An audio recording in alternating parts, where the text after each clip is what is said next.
Құрметті менің тыңдармандарым, менің арнама қош келдіңіздер. Менің арнама тіркелмеген болсаңыздар, міндетті түрде тіркеліп, қызықты оқиғалардың куәсі болыңыздар. Алаяқ әйел әңгімесінің соңғы бөлімдері. Аппақ болып жатқан Ақеркеге шошына қарап, мен жедел жәрдем шақырам деп телефоныма жабысып едім. Жігер, біз ауруханадан келдік. Ақеркеден кеше 2 кештің арасында қан кетіп, сонда барғанбыз. Өкінішке орай сәбиді сақтай алмадық, деді енем жыламсырап. Не? Ақерке жүкті ма? Деппін. Иә, ол өзі де білмепті. Кішкентай ғана уақыт болған екен, деді. Не айтарымды да білмей қалдым. Көкірегім қарсы айырылғандай болды. Неге маған хабар бермедіңдер? Неге бізге қоңырау шалмадыңыз? Анам дәрігер ғой, өз көмегін берер еді, дедім ашуланып. Жігер, сен ашуланба. Мен жедел жәрдем шақырдым, жетіп келді. Жақын жерде Талғарға апарды. Есім шығып жүріп, ұмытып кетіппін, деді. Ұмыттым. Сонда қалай? Сіз қызыңыздың тұрмыста күйеуі бар екенін ұмыттыңыз ба? Қалай, деп реніш білдірдім. Ашуланба, оған мен кінәлімін. Есім шықты, бәрін ұмыттым. Құдағидың дәрігер екенін де ұмыттым. Кешіре ғой, деді енем. Мен ашуланып емес, мен жарылардай болып тұрмын. Ақеркеде еш жоқ, түсінікті. Мына сіз, білдей ұстаз, не оймен Талғарға апардыңыз деп тағы бірер сөз айтайын деп едім. Ақерке өкіріп жылап жіберді. Өзін жұлып, басын шайқап, мен неге баламнан бірге өле қалмадым деп айқайлап жіберді. Сол сөзді естігенде кеудеме пышақ сұғып алғандай болып, жүрегім шамшып кетті. Ақерке, олай деме деп қасына жүгіріп келдім. Мен кінәлімін. Мен баламды түсіріп алдым. Мен өлуім керек еді деп кеудесін ұрып жібергенде қолынан шап беріп ұстай алдым. Тыныштал жаным, тыныштал. Болды, ешкім кінәлі емес, кешір, дедім. Анасы дәрі әкеліп берді.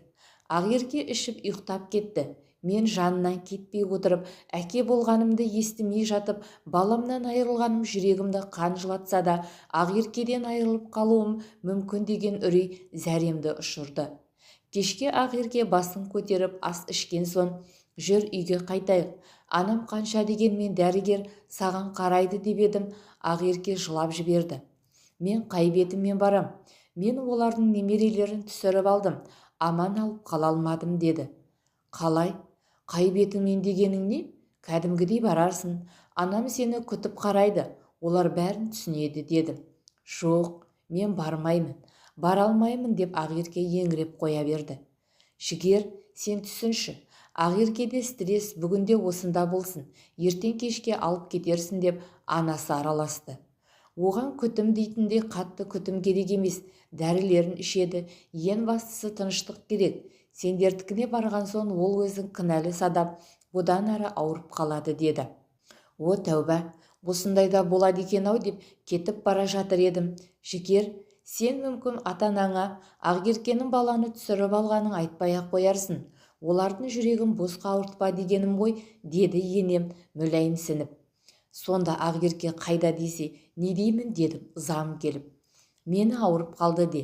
Мамасын қарап жатыр де. Сен тыңда. Анаң мен әкең көп балаларынан айырылған. Сен немересінің түсіп қалғанын айтсаң, олар ауырып қалуы мүмкін. Сосын әрдайым шошитын болады. Ақерке де соны уайымдайды, деді. Менің көзіме қаншалықты ауыр тиіп тұрғанын сезіне тұрып, әке-шешемді аяп кеттім. Басымды изеп, үйіме келдім. Екі көздері төрт болып күтіп отырған әке-шешеме өтірік айттым. Сол жатқаннан Ақерке анасының үйінде бір ай жатты. Күнде өтірік айтып, ақталып мен жүрдім. Қой, құдағидың қалын сұрауға барайық десе, оған жібермедім. Ол кісіге ешкім кірмейді екен, жүйкесі ауырады екен. Әбден жақсарғанда барарсыздар, түсініңіздер, дедім. Сол енемнің үйретіп айтқанын айтып, әке-шешемді сендірдім. Біздің кәсіпорын Шымкент қаласынан бөлімше ашып, сол жерге бір айға баруым керек болды. Ақерке анасының қасында қалып, мен кеттім. Телефонмен хабарласып тұрдық. Бір айдан соң келсем, Ақерке жоқ. Жігер, Ақерке бір күн болды, үйге келмеді. Сабақтарымды жазамын, құрбымның қасында боламын деп кеткен, келмеді деп енем көзі жыпылық-жыпылық етті. Бүкіл курстас құрбыларын іздеп тауып сөйлестім, ешкім білмейді. Полиция, емхананы да қалдырмадым. Жоқ. Тағы не боп қалды екен? Ақерке қайда деп бір апта іздедім, жоқ. Енемді сұрақтың астына ала берем, ол еңіреп жылап, ештеңе білмейтінін айта береді. Іздеу салып, жан-жаққа хабар беріп тыным таппаймын. 10 күн дегенде түсініксіз номер қоңырау соғып тұр. Алло, кім екен дедім. Жігер, бұл мен деген Ақеркенің даусы естілді. Жаным, сен қайдасың деп жүрегім алып ұшып кетті. Жігер, мен сенен кеттім. Мен шетелдемін, мені іздеме. Менің анамның бауырларының мазасын алма деді. Ақерке, сен не деп тұрсың? Қайдағы шетел? Сені біреу алдап кетті ме деп зәрем ұшты. Мен өзім кеттім деп айтып тұрмын ғой саған. Мен өзім сүйетін адамды таптым. Өзім еріп кеттім. Ал балаңа келсек, ол кедергі болған соң мен дәрі ішіп, өзім түсірдім деген сөздерді естіп тұрып, сенбей тұрмын. Ақерке, болды, қорқытпашы. Айтшы, қайдасың? Мен сені алып кетейін. Мен саған ұрыспаймын. Әке-шешем де саған қарсы тұрмайды деймін. Сен не, жындысың ба? Неге айтқанды ұқпайсың? Мен Швейцариядамын. Сенен кетіп басқа еркекке қатын болдым. Болды. Анамның мазасын алма. Сөйлеме. Сәл аяқтанып алған соң, оларды да алып кетем деді де тұтқаны қоя салды. Алло, Ақерке деп мен де тұрып қалдым. Номерді қайда бассам, өшірулі. Ақерке, не болды деп ес ауысқан адам болып жол шетінде тоқтап тұрып қалдым. Ақеркенің әр сөзін қайта есіме түсіремін. Мен өзімді сүйетін адам таптым дей ме? Өзім еріп кеттім деді ме? Баламды дәрі ішіп түсірдім дей ме? Бала кедергі болды деді ме? Швейцариядамын дейді. Басқа еркекке қатын болдым дейді деп өз құлағыммен естіген сөздерге өзім сенбеймін. Асығыс басып үйге кірдім. Руслан Артурға тамағын бергелі тұр екен. Артур ыржиып қолын көтерді. Руслан қабағын түйіп ойланып тұр. Алмат Анатар қызы қайда дедім. Апам әлі келген жоқ деді Руслан. Сен бері шығып кетші дедім Русланға. Руслан қасыма келгенде не айтарымды білмедім.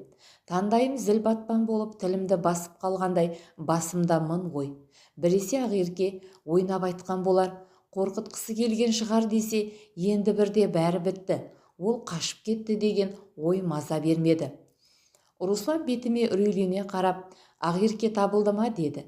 Мен ашумен оған атылардай ентелеп келіп тоқтадым. Руслан 15 жасар бала, бұның не күнәсі бар деп ой тоқтадым. Басымды көтеріп айтайын десем тілім бармайды.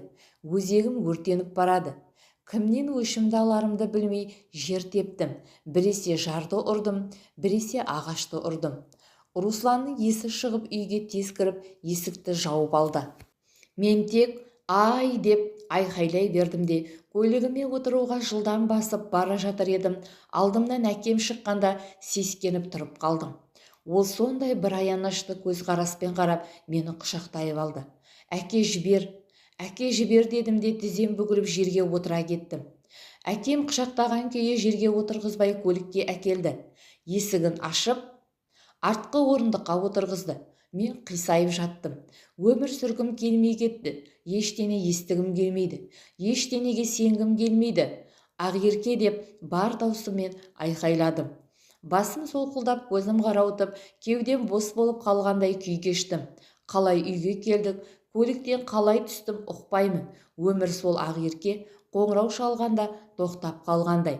Түк ұқпаймын, түк естімеймін, мені тастап кетті. Басқаға кетті. Бәрі бітті, бәрі өшті. Өмірдің еш мәні болмай қалды. Саған сынарт болып туылдым деген Ақеркем кетті. Мені тастап кетті. Апта жаттым, ай жаттым.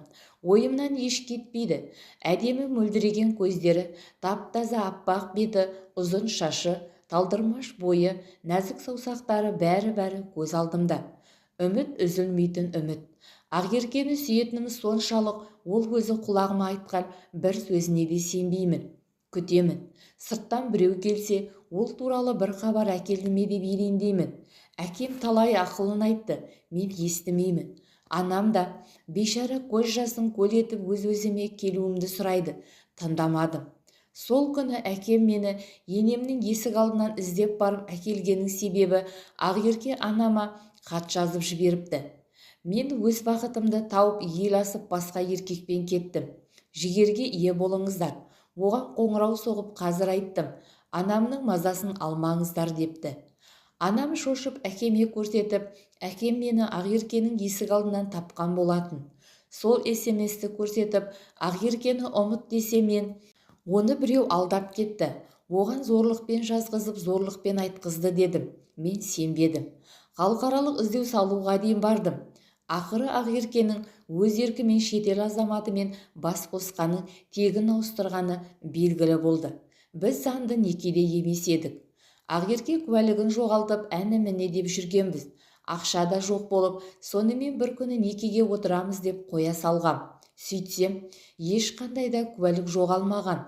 Ол әдейі некелеспеген екен. Некеде болса шетел асу үшін менің рұқсатым керек екенін білген. Ажырасып әуреге түспеудің амалын қарастырған екен. Бірге еріп кеткен жігітпен 2 жыл таныс болыпты. Сол Инияздың шетелдік студенті екен. Ол оқуын аяқтаған соң еліне оралған. Ақерке бірге кеткен. Бір сөзбен айтқанда, алдын ала құрылған жоспар болды. Таңдаған тазға жолығады дегеннің нағыз өзі болды. Мен топырлаған қыздардың бірін жақтыртпай, бірін менсінбей, енді біріне үміт сыйлап, сосын айнып жылатып, сүйем деген қыздарды күлкі қылып жүруші едім. Ең әдемі, ең ақылды, ең пысық, түсінігі мол, еңбекқор, бауырмашыл, жанашыр, үнемшіл деген Ақеркем есесіне ұятсыз, пайдақор, арам, алаяқ болып шықты. Мен жылдар өтсе де қыздарға деген сенімнен айырылдым. Көп қиналдым. Тек ата-анамды аяғаннан әрен өзіме келдім. Шындық жерде қалмайды екен. Уақыт өте келе құпия ашылады екен. Алаяқтың үлкені анасы екен. Алма-ата қызы 2 жылдан соң Руслан мектеп бітіргеннен кейін шетелге көшіп кетті. Артурды мүгедектер үйіне өткізіпті. Құдаласу кезінде ата-анам шашылғандай-ақ шашылған еді. Алым-салықты өкіртіп аямай алды. Алтынды да алды. Норкадан 4 түрлі тон, үкісін бөлек, ана сүтін бөлек, әке күшін бөлек алды. Әке-шешем бәрін тауып берді. Бір менің бақытым үшін аянып қалмады. Мен сырымды ата-анама айтпай, ата-анам маған айтпай, біз жақсылап шығындалыппыз. Ол шығынды Ақеркенің анасы өз ойымен жасатыпты. Шетелге көшу анасының баяғыдан арманы болған. Сол себепті қызына шет тілін оқытып, сол жерден жігіт табуын қадағалаған. Қызының артынан жасау әкелмегеніне ағайын жұрт таңғалса да, әке-шешем сөз қылмаған еді. Жалғыз басты мүгедек баласы бар әйел. Қызын оқытты, әлі оқытар ұлы бар деп қоя салды. Басында шетел жігітімен дос болып қана жүріп, Ақерке маған шын ғашық болып тұрмысқа шығуын шықты. Кейіннен анасына жиі барғыстап жүріп, ойы бұзылып, өз бақытынан айнып, ана арманын орындауға көшкен. Сол оймен мен өмірімді тасталған қылды. Махаббаттың құдіретті күшін, сүйіспеншілікті күл-талқан етті. Анасының айтқанына көнді, анасының айтқанымен жүрді. Мен 3 жылдан соң әке-шешемді жылатпай кездескен, көңіл қосқан қызды көп ойламай келіскен соң алдым. Қазір 1 қыз, 1 ұлым бар. Әлі де балаларымыз болар. Ал махаббат жоқ, сүйіспеншілік жоқ, тек сыйлаймын. Осылай қыздарының бағына балта шабатын алаяқ аналарды түсінбеймін. 10 жыл өткен соң Ақерке менің WhatsApp нөмірімді тауып хат жазыпты. Өмірдегі алғашқы және соңғы махаббатым сенсің. Сенің алдында кінәлімін, кешірімде сұрай алмаймын. Сұрағанмен сен кешірмейсің.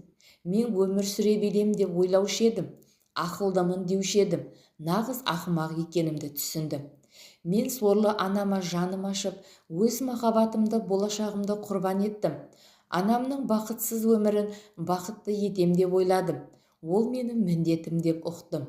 Ал сені ойламадым. Сен мені тез ұмытасың, әлі бақытты боласың деп қана шештім.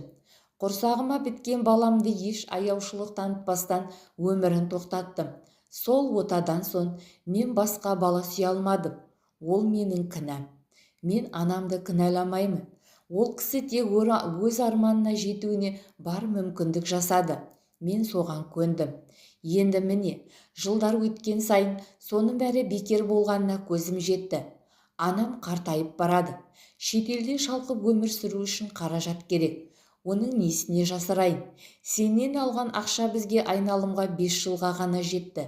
Інім мен анам тіл үйреніп шетелге сіңуі қиынға соқты. Міне, 10 жылда өте шығыпты. Арпалысып жүрген 10 жыл. Енді қалған өмірім өкінішпен өтер. Сенен өтінерім, мен елге оралсам, ең құрығанда сәлеміз түзу болсыншы. Мен сенімен жолыққым келеді, сені көргім келеді депті. Қаттың бас жағын толқыныспен оқып отырып, аяқ жағын оқығанда тіпті жиркендім. Сонда бұл ақерке не қалайды? Енді келіп алып айрандай ұйыған отбасымды бұзбақ па? Мен өз сезімнен әлі қорқам. Егер оған басында қызық көріп жолықсам, аяғы айырыла алмай қиналам ба деп те ойлаймын. Жаралы жүректің қандай екенін білмейтін адам оны ойын деп ойлай ма?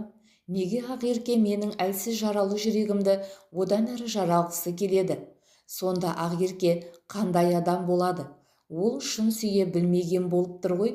Анам дегенмен өзі де сондай қиын адам болғаны ма? Шешесін көріп, қызын ал деп бекер айтылмаған екен. Мен ақеркенің отбасы туралы біраз ақпарат жинадым. Естуімше, Артур үйдегі бір кикілжіңде зақым алған екен.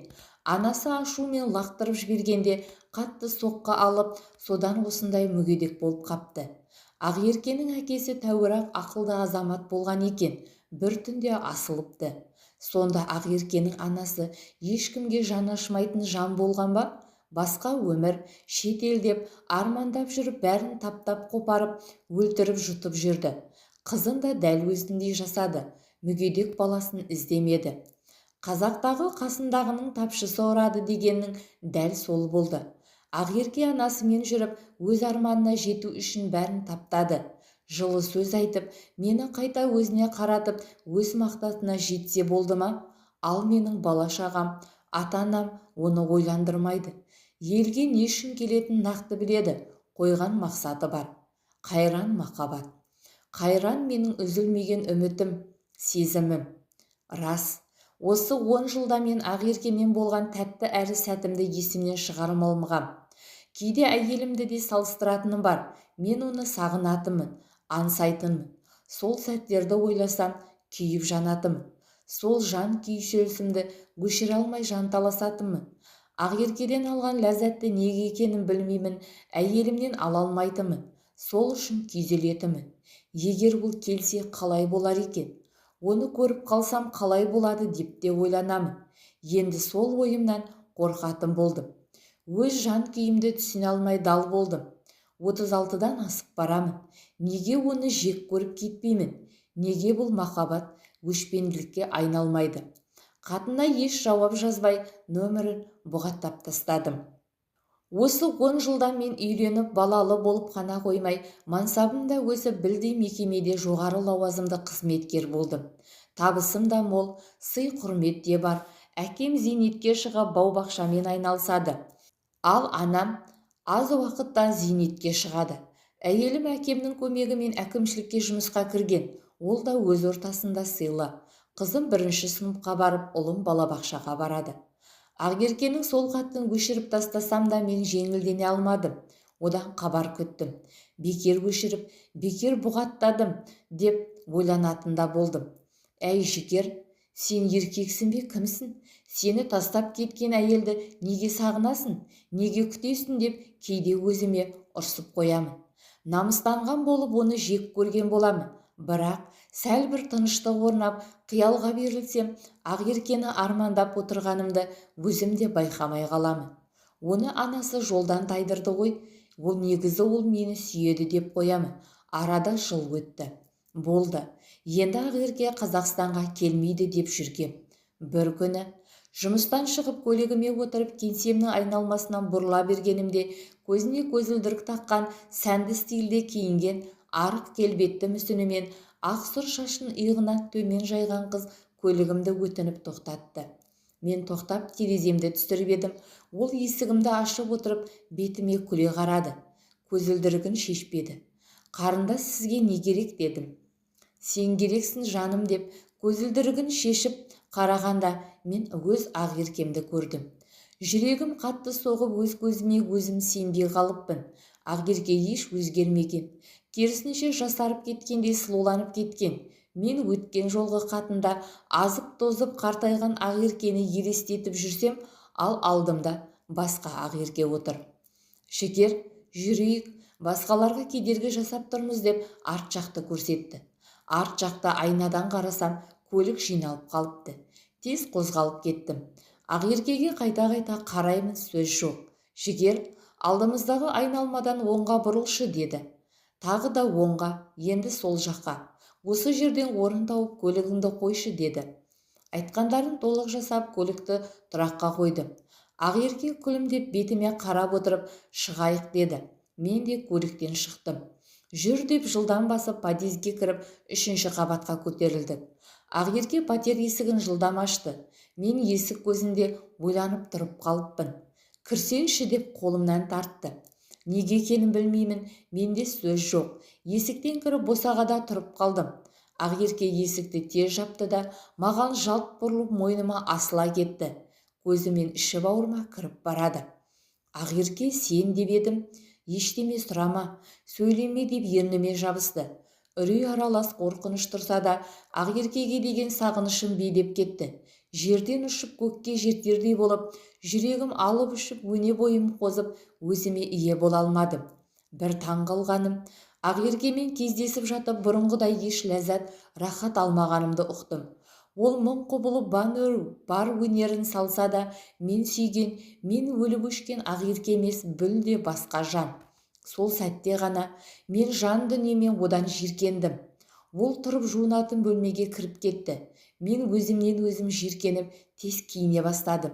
Енді есікке беттеп едім, жуынатын бөлмеден Ақерке шықты. Бір кездегі сары көйлегі сияқты, үстіне әдемі жұқа сары халат киіпті. Алдын жаппаған, жалаңаш денесі көрініп тұр. Мен бетіме ұтырып қарап қалдым. Ол, неге асықтың деп жымиып жақындады. Қалатының алдын белдігімен буып жапқан болды. Мен білегінен шап беріп ауырта ұстап, сен не істеп жүрсің? Неге келдің дедім. Жібер, қолымды ауырттың деді Ақерке. Диванға итеріп жібердім де, жауап бер, не мені андып жүрсің бе дедім. Мен тек сені сүйемін дей бергенде шапалақпен тартып жібердім де, ол бетін ұстап диванға құлай кетті. Сорлы, сен сорлы сүю дегенді білесің бе дедім төніп. Ол маған үрейі ұша бұрысып қарап жатыр. Қолынан тартып отырғыздым. Көзі бақырайып, шошынғаны анық көрініп тұр. Сен не шетелде сериал көргеннен басқа түк істемегесің ау деймін. Не менің алдымнан шығып бар өнеріңді көрсеттің, бітті. Жігер құлайды деп ойладың ба дедім. Бет-аузымды тыжырета сөйлеп. Ақерке сұрланып кетті. Не сары көйлек киіп, есімнен тандырам деп ойладың ба дедім. Сен кімсің? Ана көшедегі қаншық кім? Сендердің не айырмашылықтарың бар дедім. Ақеркенің қабағы түйіліп кетті. Не айтпағың бар дедім. Білегінен тағы да қайта жұлқи сөйлеп. Қаншық деп диванға қайта итеріп жібердім де есікке беттедім. Ол жылдам ұшып тұрып, жүгіре басып есікке келді де, ұрам десең ұр, өлтірем десең өлтір, мен сол үшін келдім деп, екі қолын бетіне басып жылай кетті. Ой сорлы, армандапсың, саған қолымды бұлғамай-ақ қойдым. Мен өзімді сенен жоғары ұстайтыны соншалық, сені мен осы жолыққаныма жиркеніп тұрым дедім. Өтірік айтпа, бағана сен жиркенбедің деді. Иә, бағана бір құмарымды бастым.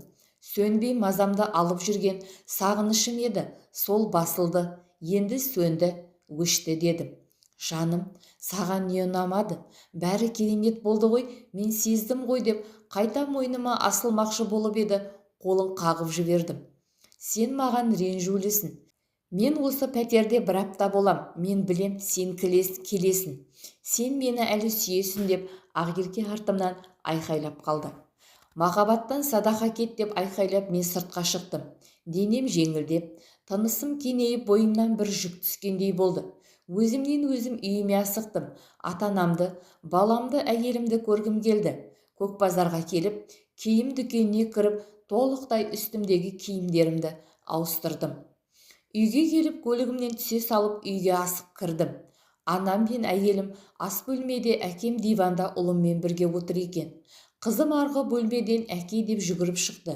Қызымды көтеріп алып, бүгін бірінші рет өз үйіме, өз отбасыма келгендей болдым. Әйелім қолын орамалмен сүртіп, әдетінше баяу келіп, қош келдің деді. Әйелімнің жүзіне қарап алғаш рет сұлулықты көрдім. Ашық маңдай, сопақша бетті, қиылған ұзынша қалың қасы, қарақатай қап-қара көзі, үшкірленіп келген қыр мұрыны, жұқа қызыл ерні сәл жымияды. Еріксіз екі аттап қасына барып, маңдайынан сүйдім. Рахмет саған дедім. Әйелім ұзын кірпіктерін қағып-қағып бетіме таңырқай қарап қалыпты. Әкемнің қасына отырып, әкеме қарап, әке мен бақыттымын дедім. Кеудеммен бұл сөзім толқып шықты. Әкем басын изеп, немересінің басынан иіскеді де бара ғой, әкеңе бар деп маған итерді. Кейін естідім, Ақерке сол кезде інісі Артурдың қазасына келген екен. Сонда ол қазаға келіп тұрып, менімен жасағаны анау, ол адам емес екен деп қатты реніш білдірдім. Артур марқұмды 10 жыл бұрын мүгедектер үйіне өткізгеннен кейін өзін тастап жіберіпті. Мүлдем сөйлемейтін болыпты. Не анасы, не әпкесі оны 10 жыл бойы іздеп келмеген. Олар өз өмірлерін сүрді. Соңғы айларда нашарлаған соң хабар берген екен, өлген күні Ақеркенің жеткен түрі осы екен. Бұл махаббат, бұл сезім адамды өлтіріп те жібереді екен-ау. Жас кезімде қызы үшін асылып қалыпты, жігіті үшін дәрі ішіпті дегенді көп естігенде не болды сонша деуші едім. Ал өзім 10 жыл бойы тастап кеткен Ақеркені еркімнен тыс сағынып аңсап армандағаныма, маған бой бермей кеудемді ауыртқанында, түсіме кіріп қан жылатқанда, сүю қаншалықты ауыр екенін ұқтым. Бірақ сүйген адамың соған тұрарлық болса ғой, сол сезім жаулап алғаны соншалық мен торынан шыға алмайды екем. Мен сол тордан шықтым, жаңа өмір бастадым. Енді мен өз отбасыммен бақытты әке боламын.